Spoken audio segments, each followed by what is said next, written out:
Ah que coucou les copains, c'est ce bon vieux Douniel à l'appareil. Bon, du coup on se retrouve aujourd'hui pour une nouvelle vidéo un peu spéciale. Fini la manoucherie. On va virer cette espèce de lame bavette avant toute pourrie qui tient avec ça. Voilà, alors on a une GoPro là, je vous montre. Donc en fait c'est des agrafes à papier. Super, donc voilà, aujourd'hui fini ça. Et après on va mettre quelque chose d'autre à la place, pardon. Je pense que vous allez bien aimer, moi aussi, j'aime déjà. Donc voilà, je vous garde avec moi. Et on va faire ça tranquillement. Allez, c'est parti. Bon, déjà, à savoir que donc il y a ça qui tient. On va se mettre sur la GoPro. Hop, il y a ça qui tient. Et en fait, dans les coins, il y a du mastic. Il y a du mastic, il y a des endroits où on dirait qu'elle est vissée. Vraiment, ça a été fait n'importe comment par l'ancien propriétaire. Donc on va voir comment on arrive à arranger l'histoire. Parce que là, c'est vraiment pas terrible.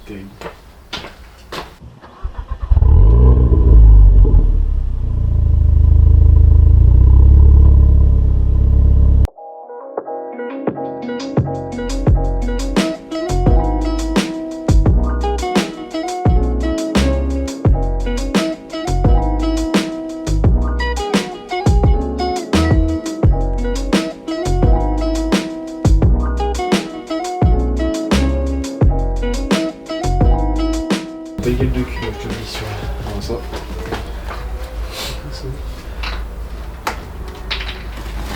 Et la belle merde qu'on a sortie de là-bas.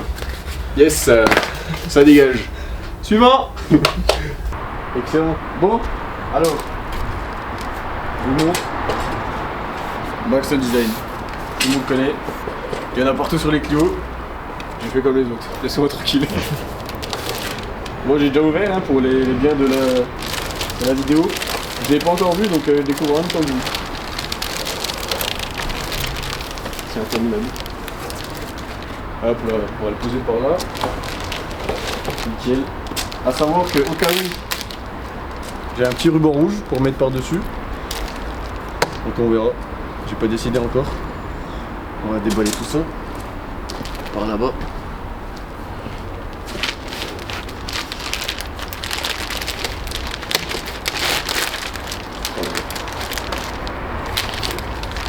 Du carbone.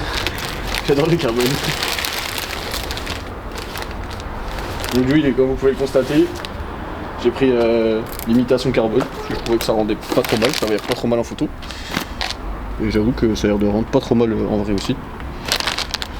Donc on va voir ça, on va essayer d'installer ça. On se retrouve sous le toit. Et j'en profite maintenant pour vous parler, pour pouvoir revenir un peu plus en détail sur tout ce qui est eh bien, le prix, l'installation, ce genre de choses. Voilà, pour ceux que ça intéresse, on va pouvoir rentrer un peu plus en détail là-dedans. Donc on va commencer par le prix. Donc pour la lame avant, alors à savoir que moi je l'ai acheté pendant le Black Friday, donc du coup j'ai eu une réduction qui était pas mal. Je l'ai payé 190 € au lieu de 224 en temps normal. Donc que ce soit pour la lame avant et pour les bas de caisse, donc c'était 190 € pièce. Et il y a des frais de port de 50 €. Et encore une fois, comme je disais, en temps normal c'est 224 € pièce. Donc c'est sûr que ça fait toujours, ça rembourse les frais de port entre guillemets. Donc c'est toujours quelque chose d'avantageux de pouvoir profiter de Black Friday. Je sais qu'il y a de plus en plus de personnes qui ont des codes promo aussi, si jamais. J'en ai pas encore, peut-être un jour, on croise les doigts. Mais ça peut toujours être intéressant, c'est toujours un bon deal entre guillemets on va dire. Donc à savoir que moi j'ai pris une loupe carbone. Donc il y a trois styles différents on va dire. Donc il y a le texturé qui est le moins cher. Donc c'est plutôt plastique brut. Après on a le noir brillant. Et celui que j'ai pris, donc le look carbone. Donc moi j'ai pris le look carbone parce que j'adore tout ce qui est éléments en carbone et tout. Alors c'est pareil, c'est pas du vrai carbone, hein, c'est du plastique. Mais ça rend super bien, franchement. Et voilà, comme j'ai pour projet de rajouter un peu de carbone, que ce soit du véritable ou potentiellement du covering, parce que j'ai déjà, c'est vrai que je me disais que ça allait rendre plutôt pas mal. Et franchement, je suis pas du tout déçu du résultat. Donc pour revenir aux frais de port, donc j'ai payé 50 €. Alors à savoir que les frais de port sont pas fixes de ce que j'ai pu comprendre. Parce qu'il y a quelques temps avant, quand j'ai commencé à me renseigner justement pour acheter des éléments Maxton, les frais de port étaient à 80 € à ce moment-là. Donc après, je sais pas, est-ce que c'est un rapport avec les commandes, en rapport avec des stocks potentiels. Je sais pas du tout comment ils procèdent chez Maxton. Mais en tout cas, ouais, bon, quand j'ai commandé, ils étaient à 50 € de frais de port. Pour ce qui est de la livraison, ça a mis environ 3 mois à arriver. Donc encore une fois, je sais pas, est-ce que c'est fait à la pièce, est-ce que c'est une question de stock ou quoi que ce soit, je sais pas du tout. De ce que j'ai compris, ça vient de Pologne, donc ce qui peut expliquer aussi un temps de livraison forcément un peu plus élevé.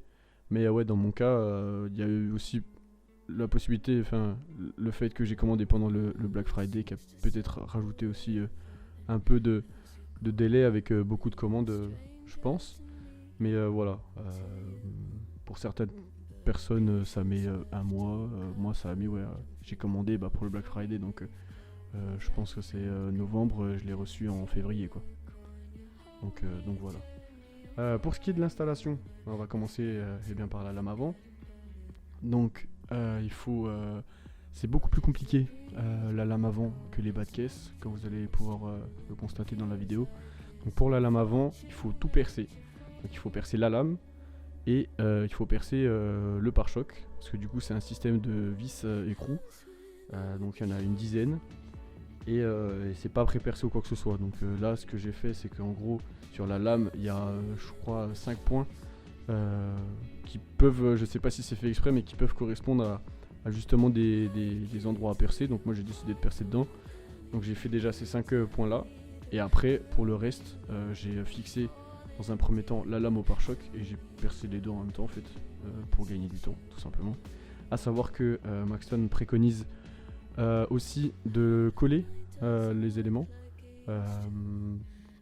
pour que ça tienne mieux, et aussi pour eux c'est plus pour une question d'air qui pourrait s'engouffrer en fait entre la pièce et le pare-choc notamment, qui pourrait potentiellement à grande vitesse arracher la lame ou quoi que ce soit. Moi j'ai pris le parti de pas la coller pour l'instant. Si je vois vraiment que ça a l'air de bouger, je pense que je collerai, mais j'ai un peu de mal, je suis un peu réticent avec les modifications entre guillemets définitives. Forcément si on la colle, ça sera un petit peu plus chiant si jamais un jour j'ai besoin de la démonter, si j'ai besoin de faire quelque chose, ça sera un peu plus compliqué. Donc moi j'ai pris le parti de ne pas la coller, de juste la visser. Avec une dizaine de vis, moi jusqu'à présent ça fait déjà un petit bout de temps qu'elle est posée et rien n'a bougé. Donc là-dessus pour l'instant je suis pas inquiet et ça se passe très bien. Pour les bas de caisse maintenant, c'est beaucoup plus rapide. Donc pour vous donner une ordre de temps, pour la lame avant, je pense qu'on a mis entre 2h et 2h30. C'est pareil, comme vous le voyez dans la vidéo, j'ai pas du tout ouvert le paquet avant la vidéo. Donc j'ai vraiment découvert en même temps que fou comment il fallait procéder pour la fixation et autres. Donc j'étais pas du tout au courant et pas du tout préparé à ce qu'il fallait faire. Mais ouais, c'est vrai que 2h, 2h30 je pense pour la lame avant. Et pour les bas de caisse ça a été beaucoup plus rapide, déjà parce que c'est des vis auto-foreuses. Donc il n'y a pas besoin de percer les pièces ou les bas de caisse ou quoi que ce soit. Donc forcément, si vous pouvez le faire tout seul, si jamais vous décidez de la coller, vous pouvez la coller dans un premier temps et après la visser. Et ça tout seul, ça peut le faire. Et là pour le coup moi j'étais avec Lorenzo qui m'a aidé, vu que encore une fois j'avais pas pris le parti de la coller. Donc juste il l'a maintenu, j'ai mis une vis pour tenir dans un premier temps, et après ça se fait assez facilement, hein. Il faut juste lever la voiture forcément, donc il faut quand même un petit peu de matériel au cas où. Mais après pareil, là les bas de caisse tiennent très bien. J'ai pas eu de soucis de fixation ou quoi que ce soit pour l'instant. Bon c'est sûr que je vais pas vous mentir, les bas de caisse ont une tendance du coup forcément à attirer la saleté. Donc que ce soit la poussière ou même quand il pleut ou quoi que ce soit, forcément il y aura toujours des traces de gouttes, hein. Surtout sur les bas de caisse. Donc là-dessus c'est vrai que je veux pas dire que c'est un point négatif, hein, parce que c'est pas, j'irai pas jusqu'à dire ça, mais voilà. C'est sûr que faut bien la nettoyer régulièrement parce que elle a tendance à attirer la saleté. Ouais. Et voilà. Je pense que j'ai fait le tour de ce qu'il y avait à dire là-dessus. En tout cas, si jamais vous avez des questions, si vous avez pour projet de commander des pièces sur Maxton et que vous voulez en savoir un peu plus et vous voulez quelques conseils, eh bien n'hésitez pas à nous DM sur Insta. On fait en sorte de répondre à tout le monde. Donc encore une fois, n'hésitez pas.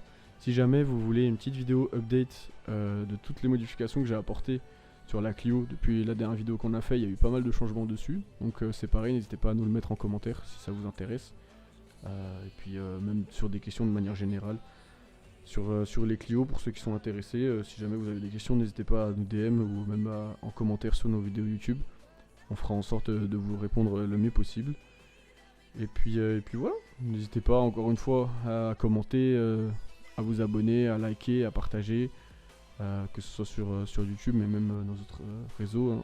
Tout est dans la description. On a Instagram et TikTok notamment, on essaye d'être actif. Vous pouvez beaucoup suivre ce qu'on fait, notamment les week-ends. On essaie de poster pas mal de stories et autres. Donc voilà. En tout cas, j'espère que cette vidéo vous aura plu. Et voilà, on se retrouve très bientôt pour une prochaine vidéo. Je vous souhaite une bonne journée, une bonne soirée. Et à la prochaine. Ciao, ciao.